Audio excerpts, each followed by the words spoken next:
तेज खबर 24 में इस वक्त रीवा शहर से बड़ी खबर आ रही है, जहां रीवा शहर में संचालित अग्रवाल नर्सिंग होम में एक बार फिर विवादों के घेरे में आ गया है। एक प्रसूता की मौत हो जाने के बाद उसके मौत का कारण जानने के लिए 4 महीने से पति अग्रवाल नर्सिंग होम का चक्कर लगा रहा है, लेकिन उसे ना ही दस्तावेज मिले और न ही पत्नी के मौत का कारण पता चला।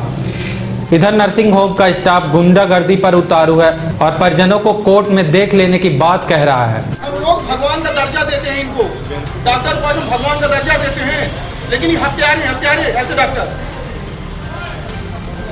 बात करना चाह रहे हैं से कुछ सिर्फ अपना रिकॉर्ड बाहर डॉक्टर कौन लगे कि हमका जो है नचाए रहे, बार बार बुलाए रहे कि अपना ही हम ऐसा कही तो वैसा कही, तो कुछ नहीं था कौनों में से।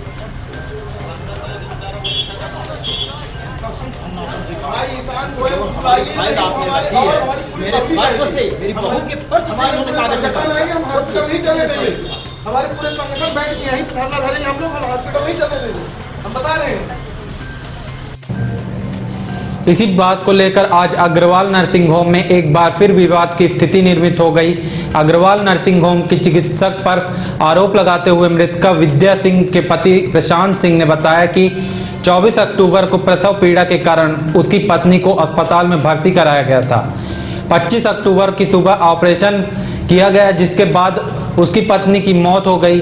पति का आरोप है कि गलत नस काटने के कारण उसके पत्नी की मौत हुई थी।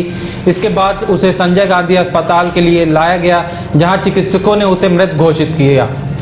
पति का आरोप है कि उसकी पत्नी विद्या सिंह की मौत नर्सिंग होम में ही हो गई थी, बावजूद इसके उसे संजय गांधी अस्पताल भेजा गया था।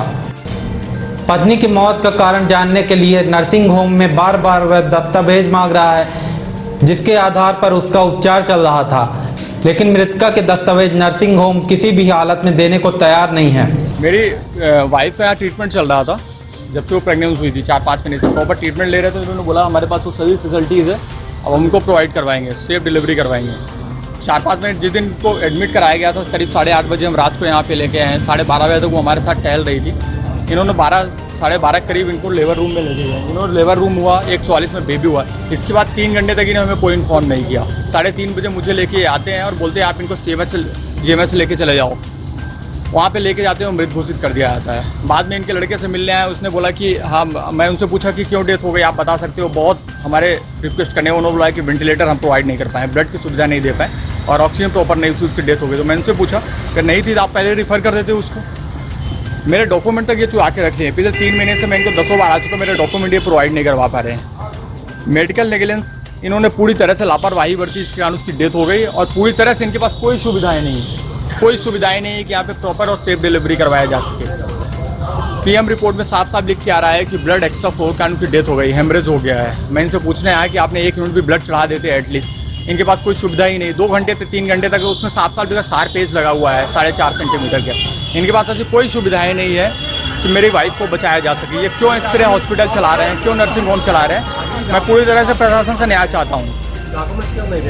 ये डॉक्यूमेंट अपने ये जिस दिन डेथ हुआ था उस दिन मैं और मेरी मदर थी, हमने उनको पेशेंट की बॉडी को लेके चले गए, वहाँ पे ले जाके पहुँची। इसके बाद 3-4 दिन तक मेरे पूरे डॉक्यूमेंट, मेरा पूरा बैग यहाँ पे पड़ा हुआ था।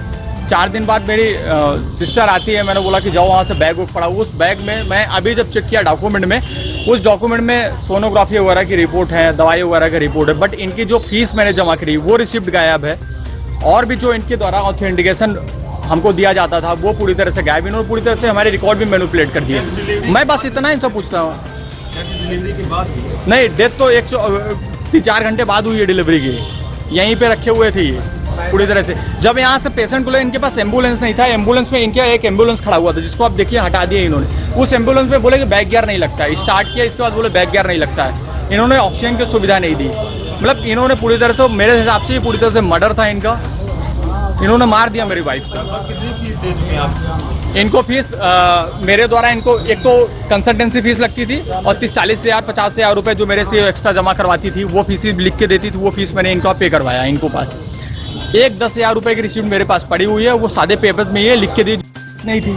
मैं 3 महीने तक मैं जब पुलिस के पास मेरा बयान हुआ, मर कायम हुआ वहाँ पे, तो मैंने उनको बोला कि मेडिकल लाइसेंस था। मैं मानसिक रूप से इतना पीड़ित था कि मैं खड़ा नहीं हो पा रहा हूँ। मेरी हालत इतनी बुरी तरह से थी कि मुझे खुद लग रहा था कि मैं सुसाइड कर लूँ। मैं जी नहीं पा रहा था इनके।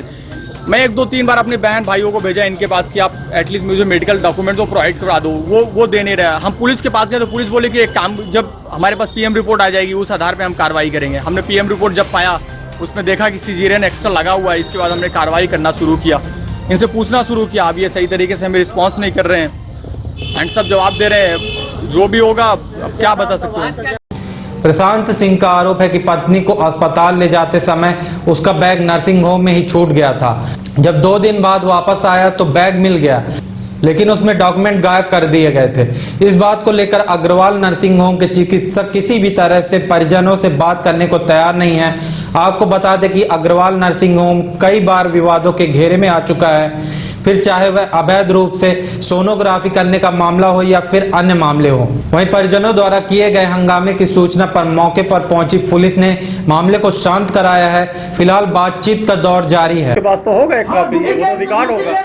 हमारे पास है वो सब ठीक है जी। पर आप जब पेपर लेने आओ तब तो मैं दूंगा आपको। अरे इस तरह नहीं दूंगा आपको, जो करना मैडम मोदी कोर्ट में ले लीजिएगा, वहाँ मैंने से बात की। ये देखिए ये धमकी देखिए, ये निशा अग्रवाल हॉस्पिटल की ये धमकी देखिए। ये धमकी दे रहे हैं ये यार, देखिए, आप तो इसको मैनेज, आप इसको मैनेज कर सकते हो। पब्लिक के साथ कैसा व्यवहार होगा मैनेज हो देखिए। जाएगा पर मैनेज करने पे होगा। मतलब ये मैनेज तो कैसे एक आपको ऐसा- पैसा दूं? आपको कैसे चाहिए? देखिए शुक्ला जी देखिए देखिए आप धमकी दे रहे हैं सर, ये देखिए धमकी दे रहे हैं। पैसा नहीं, मैं धमकी नहीं दे रहा। आप नोट करके बोलिए। तो अभी आगे क्या जिधर भी जिधर भी कहिए उधर भी बोलने को तैयार हूँ, जहाँ भी बोलने को कही वहाँ बोलने को तैयार हूँ। मेरे को कोई दिक्कत नहीं है। इनके डुप्लीकेट पेपर देने में क्या परेशानी है अभी आपको? डुप्लीकेट जब फर्स्ट पेपर कहाँ गया? फर्स्ट पेपर मान लीजिए वो ये कहते हैं घूम गया रख लिया गया, या फिर यही रख लिया गया। घूम गया। हाँ ठीक है, मान लीजिए घूम गया तो घूम गया। हाँ तो वही तो मैं कह रहा हूँ, उस पेपर के लेने के लिए आप इस तरह आप के मीडिया हंगामा वालों के करेंगे सामने, तो कैसे? आप मीडिया वालों के सामने देखिए ना, स्वयं गवाह रहेंगे, स्वयं साक्ष्य रहेंगे।